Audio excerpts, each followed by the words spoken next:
গভীর রাত, নিস্তব্ধ নিঃশব্দে বসে আছি আধারের মাঝে। ফিরে আসা দিনের চিন্তায় মগ্ন আমি।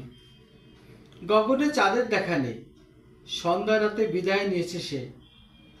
ভালোবাসার বন্ধু আর আত্মীয় পরিজনের সাথে দেখা হয়েছিল আজ, পবিত্র ঈদ উপলক্ষে। সময়ের স্বার্থপরতায় অনেকের সাথেই দেখা হয় নাই, তবে আত্মার টান মিশে আছে সেখানে। টুটপাড়া কবরস্থানে শায়িত আছে প্রাণপ্রিয় মা, বাবা, দাদা, নানা, বড় বোন সহ আরো কতজনে। কবর জিয়ারতে সকলের ভিড় করেছিল চারপাশে। দেখেছি আত্মার চক্ষু দিয়ে। বিদায় বেলায় অশ্রুসিক্ত নয়নে অবনত মস্তকে ফিরে এসেছে পৃথিবী পৃষ্ঠে। মায়া মমতায় ভরা নিজের জগতে, গভীর রাতে, নিস্তব্ধ নিঃশব্দে।